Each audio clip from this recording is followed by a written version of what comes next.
Yo, quick little drive talk here. Let me pull up the fucking window. Some car pulling up. Quick little drive talk. Just got out of work and I was watching this podcast with Andrew. Brand new podcast. The brand new podcast that he did with the Asian dude. I don't know his name, to be honest, but he was talking about like how people, like most people, I'm not saying everybody, right? Because people need to have goals and people need to have aspirations of like, where do you see yourself in 5? Where do you see yourself in a year? Where do you see yourself in 5, 10, 20 years down the line, right? Si Dios nos da licencia, obviamente. If God gives us, obviously, the more life, of course. Oh, that's a beautiful Corvette pulling up right next to me. Watch. You guys are going to see it right now. But he was talking about how most people are living without a... That's a nice Corvette. Look at that. One day I will own one of those. I promise you. And it's going to be the brand new one. The one that has the motor in the back. That's going to be either... Most likely going to be one of my first supercars. Would you even consider that a supercar? It's either going to be that or a GTR. I still don't know. Or a Hellcat Challenger. I still don't know. But it for sure is going to be one of those three. At least for my first, like, you know, high performance car. But back to my point is, what's it called? Andrew Tate, he was talking about how most people operate supposedly in the matrix, right? How he says it, right? Which is what, like, basically the 9 to 5, the retail workflow, the fucking normal job, J.O.B., just over broke lifestyle, right? Going to a job you hate, going to it all week, and then just waiting for the weekend, right? So that you could go and drink, you could go and party, you could do whatever you want. But then guess what? You hate Mondays. And he was talking about how most of those people, right? First of all, you gotta love every single day. Every single day, it's a day that that's a nice ass. That was a Charger. That was a Scat Pack. That was a nice color because it's green. But most people hate their jobs, right? Because if you didn't hate your job, you would love every single day. You gotta love every single day because it's another day that God gives us, right? So back to Andrew Tate's point and my previous point. I gotta stop saying dude. Back to my previous point, he said that most people are operating on a matrix programming, how he calls it. So, and that's basically like living life with no purpose, right? Going to a job you hate and all of that, exactly what I just mentioned right now. For example, me, I don't hate my job. I'm grateful for my job. I've worked literally harder jobs than the job I work right now. I literally get to trade in my current job right now.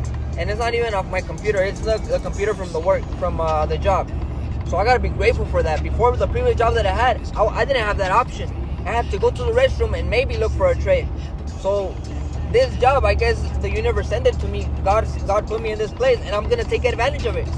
Right? I'm gonna make every single day count. Right? I'm gonna wake up for a New York session and try to get as early as I can. You know, and because today I was late, that's why I said that. But Andrew Tate says that most people are operating on matrix programming. And he's saying that there's supposedly soulless avatars running on the matrix programming. And what he means by that, or what at least I believe he means by that, is that most people just go by what other people say, right? What the media says, what the news says, that's the same thing. What they will see in movies, what they hear in music, that's a big one, right? Because most girls, what the fuck are they listening to? Sexy Red, who the fuck is the new, the Carrot Head, the fucking I Spice. What the fuck are we listening to, bro? And then the rappers, I don't even listen to. Well, actually, I do. I listen to today's rappers, like, and most of them are either from the Bay Area or from Detroit. That's like GT, Babyface Ray, V's, PC. Who else am I missing? 42 Doug. And then over here from the Bay, obviously every Bay Area over here, every Bay Area artist is good over here, and they usually talk real shit, you know, like fucking Larry June, what's it called, Little Sneaks, Sneeko, all of them guys, bro. And then we have many others, right? Draco the Ruler, rest in peace. Straight money getting, straight money chasing, like obviously they do talk about some other shit, but you got to take the good, right, and learn from the bad that they did. Obviously, to not do it yourself. We got to learn from people's good so that we do it ourselves, and then watch what they did bad so that we avoid it, right? We don't even have to make the mistake if we learn it from other people. But back to the original point is that you gotta find a purpose. You gotta instead of you following the matrix programming and doing what the government tells you or the news tells you or your teacher tells you or your parents tell you, you gotta do whatever the fuck you wanna do, right? Even if they tell you it's crazy, even if they tell you it's impossible, even if it's as cliche as it sounds, it's literally anything you put your mind to and you believe it, it's possible. As simple as that. You gotta work for it every single day. Obviously, not be a lazy ass. It's gonna take work. It's not gonna be easy. It's gonna take time, of course, and you gotta be patient. You gotta be patient, and then you're gonna get paid. And most people are not. I wasn't in the beginning, and then that's when I realized, shit, I'm not gonna flip an account, and that's not gonna take me to riches, right? It's trading every single day, getting better every single day, and literally not over leveraging, having good risk management, and getting good risk to reward ratios, having a good leverage on your account, right? All of these things, man. Good money management, not trading while you're very emotional. If you lose 3 trades in a day, you're done for the day. All of these things, man, you build it over time, right? You start finding your zones, you start finding your key levels, you start finding the trades that you want. If you want to be a breakout trader, if you want to be a supply and demand zone trader, if you want to be a scalper, if you want to be a day trader, if you want to be a swing trader, all of these things you find over time. But in the beginning, at least when I started, I wanted to be great since the beginning. And you know why? Because I got lucky in the beginning. I got beginner's luck. I remember my first ever account was $100, and I didn't know how to deposit. So I deposited through the broker, and I bought. I think it was a website. It took me to to a different website, a third-party website, and it was Instacoins. And by the time that I bought the Bitcoin and it hit the broker, it hit like the broker 2 days after, and Bitcoin had fluctuated down, and that $100 turned into $80. But my first ever $80 deposit into a trading account, I turned it into like 460, and then I blew it up, right? But just that alone, I'm like, shit. If the trade after that, I wouldn't have fucking over leveraged and thought I was the fucking king of everything. Who knows? Maybe I would have even fucking. It was all risk management. I would have taken that account as big as possible if I would have had the risk management since the beginning. But nobody does, right? You learn as you go. You get better as you go. You get better every single day that you do your craft, right? The 10,000 hour rule, right? Once you perform a task for 10,000 hours, what does it say that you're a master at it? You got to do it every single day, whether you want to do it or whether you don't want to do it. It's like going to the gym. For example, me, ayer hice pierna. Yesterday I did legs, and I think I uploaded. Yeah, I did upload it. Today I'm gonna do biceps and triceps because I haven't done it before. I think I did back to back. So instead of running of the matrix programming, you gotta create your program. You gotta program your reality. Don't go off anybody else's program. You program your reality the same way I'm programming my reality. The same way I will own my 765 LT. I will retire both of my parents. I will teach my friends and my family and my brothers and anybody that wants to this scale, right?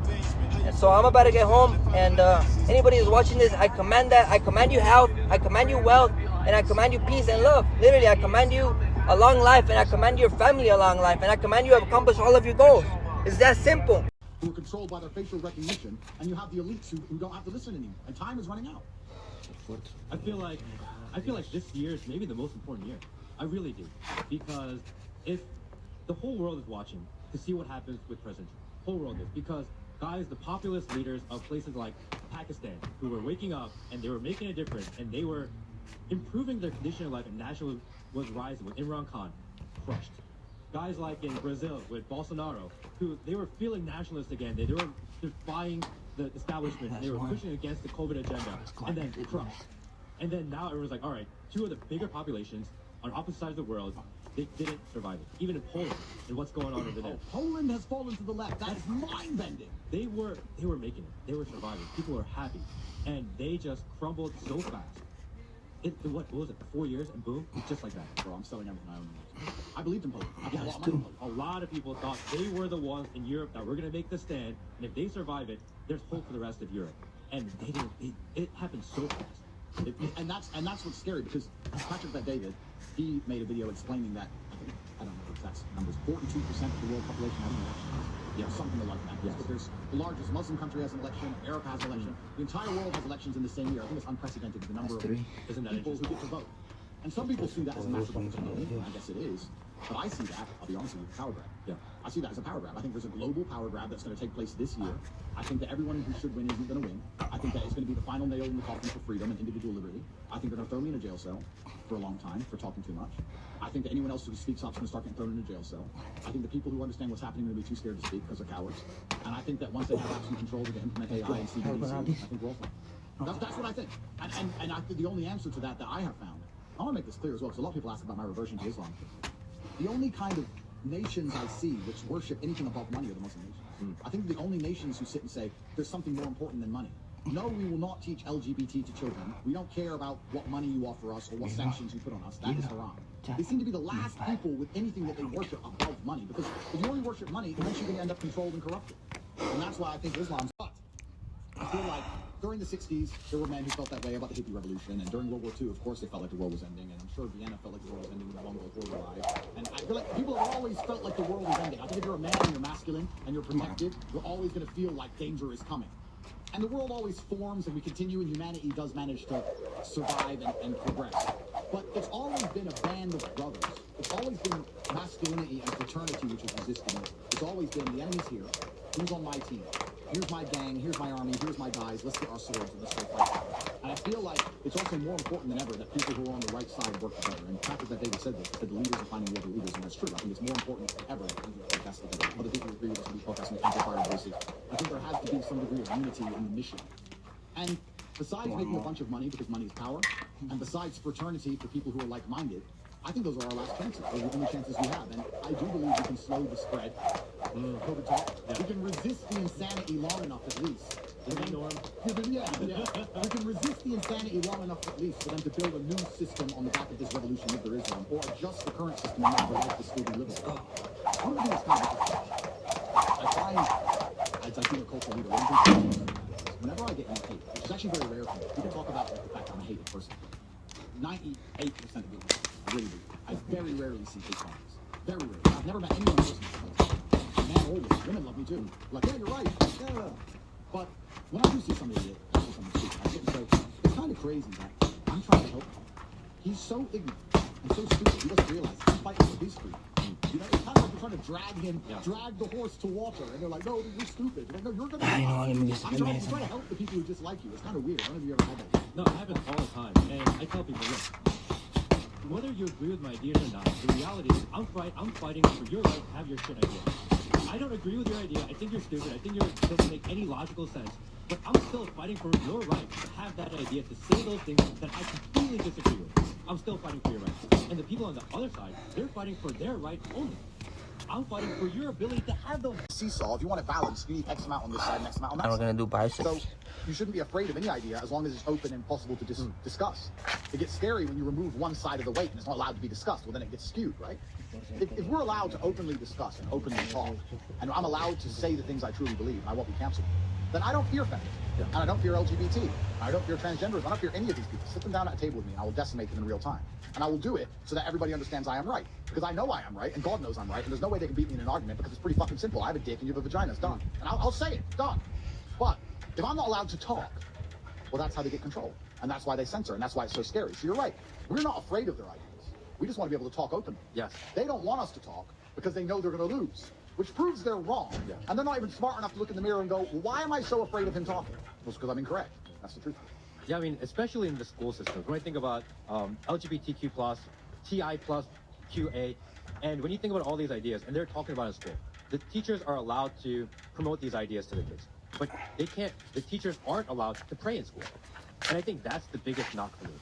If you're going to allow one, you got to allow the other. Well, because there's balance. Completely, but God is always going to be the final resistance to insanity, which is what I said about the Islamic countries, because there's always has to be a line. If money can corrupt, you'll agree with anything. Because money can be printed, and if the idea is on the side of money, or if money is on the side of idea, you'll agree with anything. The only thing that's ever going to stop you is if you get to a religious conviction.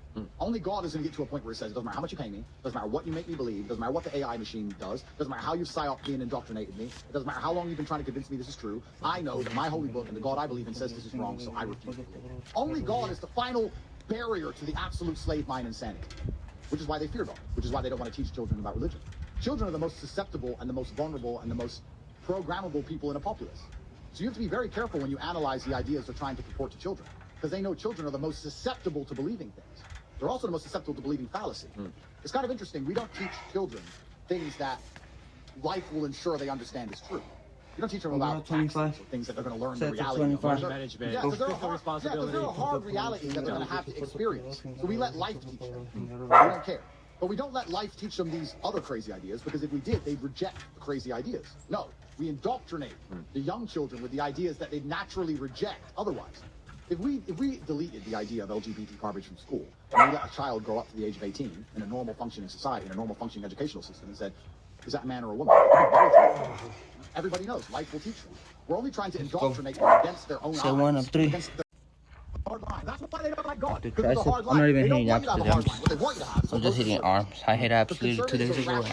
2 days ago, I'm straight. They give you a line, and the conservatives are like, oh, maybe it's nuanced, it's a bendy line, and then slowly, bro, the conservatives of today were the liberals of 20 years ago. They just get keep on pushed back a little bit by little by little by little bit. That's right.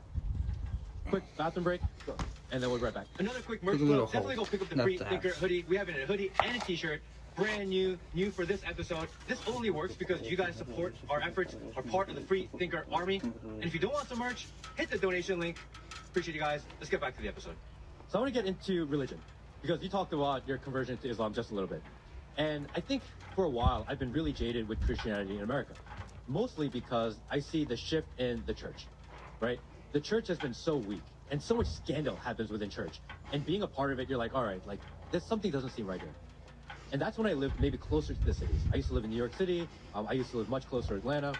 Recently, I moved into part of Georgia that's considered more conservative.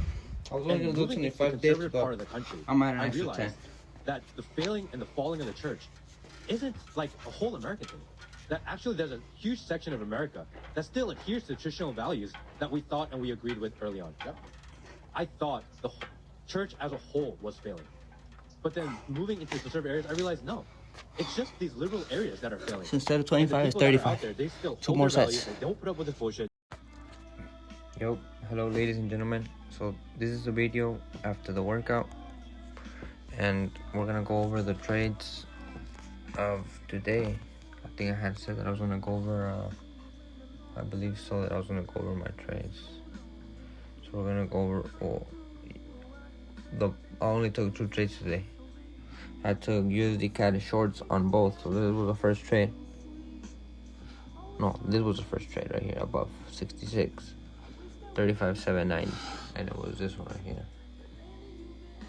because I still have the other one, the second one running, and this is the one that stopped me out at full. Look, New York session program.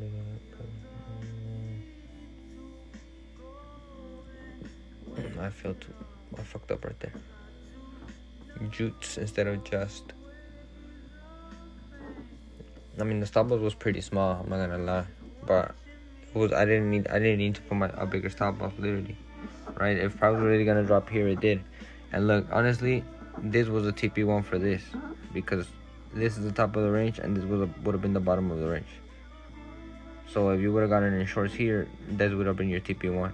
So if I didn't take TP1 there, so then obviously I should right here at this once price hit this zone, I should have at least set price at entry, and that would have avoided me, right? But since this was a work trade, it was at 9:20 when I took the screenshot. Yeah, but it was my lunch when I took the screenshot. So it was obviously a work trade. Price boom, hit my stop loss, and what is it doing right now? Look, all of this liquidity that we had obviously cleared on the buys, and those buys I actually secured 80 pips. I closed as soon as I got into these shorts for 80 pips. So now we're gonna go into, so that was a minus 10 pip loss. right? Now we're gonna go into our current trade. USD CAD. We're still in shorts right now. Really, our first entry is in drawdown. Second entry is second entry is this is the second entry. Just went into profit. Look at that, beautiful. So look, price obviously stopped us out on this one right here. And why did I go short? 35.8. What is it? 35.850. Because if you come into the 4 hour, look at this, strong as supply. What is it doing right here? Strong as supply again. Unless we get a fat bullish engulfing candle above, then we're bullish. So unless we get this, sorry about the cutout, but unless we break above, create maybe a higher low, and continue, right? Now this would be a TP1. So now actually I guess I could put my stop loss even smaller. But I mean, I like it there, right? Because I'm obviously watching the trade, and most likely I'm gonna stay up to date, because unless this trade goes in profit at 20 pips. So you can't really see it on the 1 hour, no, on the 30-minute que diga. But look, on the 1 hour you can see, right, all of this liquidity. Look, all of these sellers got taken out here. No, half of them, right? Previous demand, new supply. Look at that. And then it dropped, clearing everything here, right? It left these two lows here, but it cleared this, the full drop, right? Price tested it and had an instant reaction to this, right? Where buyers said they were strong, buyers said they were strong again, and then boom, price broke structure and created a higher low. Obviously it was a higher low. Why? Because we failed to break this low. What did price do? Broke structure again, created another higher low. What did price do? Broke structure again, created another higher low. And then here we started having a little meltdown, and this is where I had gotten on my buys, these buys right here, the 80 pip buys, 35.040, right? It was around 35.040 exactly. Up right there. But now, after price had already hit my main target, what did price do? Instant reaction. And look at it on the 1 hour. I mean, it obviously now that it hit my stop loss on this entry, look, we have our clear out stop loss. So now it's our top of the range, and we broke structure. And what is that? Bearish engulfing candle. So now this would be even considered a lower high. And what is that? Another bearish engulfing candle. So this is what we're dancing at right now, right? So price, the trade is active, and this is my main target for now, right? Because the bottom of the range leads to the top of the range, and we already have our main break of structure. So maybe price could even do another little fake out, but unless price breaks above this, then we're for sure bullish, right? So I mean, obviously we're gonna still keep on seeing sales. And look at UJ as well. Look at what the fuck just happened on UJ. Literally just dropped 400 pips in what, like fucking, well, it literally just dropped in 2 hours. In 2 hours, how much did it drop? I mean, the full day it dropped 100 pips, but in 2 hours it literally dropped 76 pips. Come on, dude. And it's not even, and it's, today is what? Today is the 28th, 7 p.m. Look, Wednesday 28. What is it? 4/4/9. It skips 7 p.m. But look, at 9 supposedly we had news. It's not even red folder news, it's yellow. We have red folder news tomorrow though. At 5:30 a.m. for unemployment claims. That's most likely gonna give us another push on UJ, right?